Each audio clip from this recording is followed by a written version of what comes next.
Dear students, السلام علیکم۔ آج ہم جس سبق کی ریڈنگ کریں گے اس کا نام ہے حضرت عمر فاروق رضی اللہ تعالیٰ عنہ۔ حضرت عمر فاروق رضی اللہ تعالیٰ عنہ وہ صحابی رسول صلی اللہ علیہ وسلم ہیں جن کے مسلمان ہونے کی دعا ہمارے پیارے نبی حضرت محمد صلی اللہ علیہ وسلم نے خود اللہ تعالیٰ سے کی کہ اے اللہ، عمر بن خطاب یا عمر بن حشام میں سے کسی ایک کو دائرہ اسلام میں داخل فرما تاکہ اسلام کو تقویت حاصل ہو۔ حضرت عمر فاروق رضی اللہ تعالیٰ عنہ کا تعلق قریش کے ایک معزز قبیلے سے تھا۔ آپ رضی اللہ تعالیٰ عنہ مکہ کے ان چند لوگوں میں شمار ہوتے تھے جو لکھنا پڑھنا جانتے تھے۔ بہادری اور جرت میں اپنی مثال آپ تھے۔ اسلام قبول کرنے سے پہلے آپ رضی اللہ تعالیٰ عنہ کا پیشہ تجارت تھا اور آپ رضی اللہ تعالیٰ عنہ اسلام کے سخت مخالف تھے۔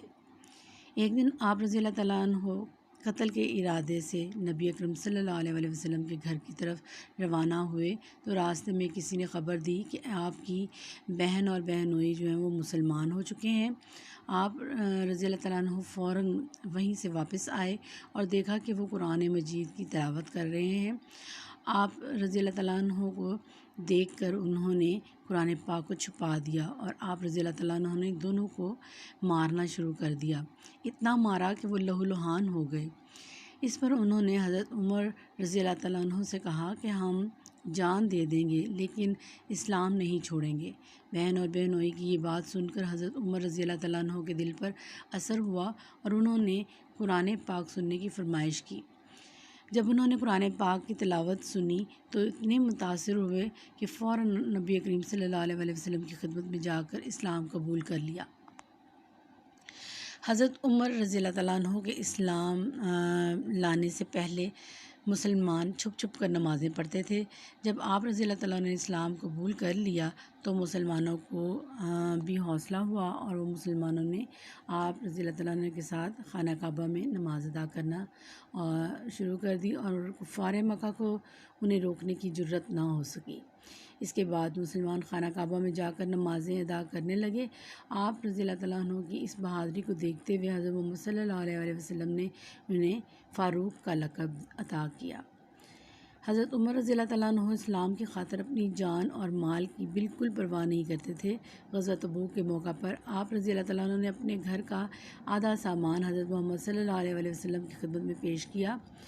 آپ رضی اللہ تعالیٰ عنہ نے غزوہ بدر، احد، خندق، خیبر اور حنین وغیرہ میں شرکت کی اور بہادری کے ساتھ کفار کا مقابلہ کیا۔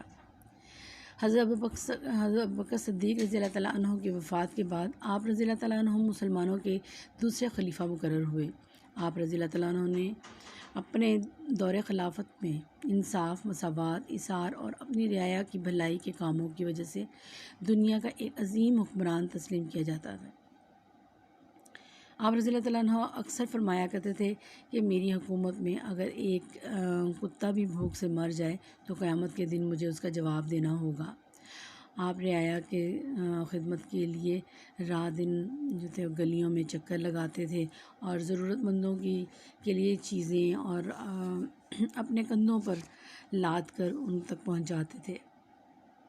حضرت عمر رضی اللہ تعالیٰ عنہ نے اپنے دور خلافت میں بہت سے علاقوں کو فتح کیا جن میں ایران، عراق، شام اور مصر شامل ہیں۔ آپ رضی اللہ تعالیٰ عنہ نے ایک مضبوط دفاعی نظام تشکیل دیا اور ہر ایک کے ساتھ انصاف کیا۔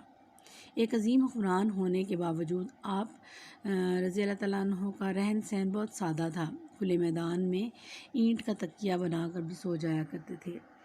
آپ اکثر زمین پر بیٹھ کر کھانا کھاتے اور دوسرے ملکوں کے وفد آپ سے ملنے آتے تو آپ رضی اللہ تعالیٰ عنہ پیوند لگے کپڑے پہنے مسجد کے کسی کونے میں بیٹھے ملتے۔ آپ رضی اللہ تعالیٰ عنہ نے نبی اکرم صلی اللہ علیہ وسلم کے اس فرمان قوم کا سردار اس کا خادم ہوتا ہے پر عمل کرتے ہوئے تقریباً 10.5 سال تک حکومت کی اور انہیں پھر ایک دن فیروز نامی پارسی غلام تھا وہ، اور آپ فجر کی نماز ادا کر رہے تھے تو اس وقت اس نے آ کے آپ کو شہید کر دیا۔ آپ رضی اللہ تعالیٰ عنہ حضرت ابوبکر صدیق رضی اللہ تعالیٰ عنہ کے ساتھ حضور صلی اللہ علیہ وسلم کے پہلو میں دفن ہے۔ یہ تھی آج کی ریڈنگ۔ نیکسٹ لیکچر میں انشاءاللہ ہم ایکسرسائز کی طرف چلیں گے. تب تک اللہ حافظ.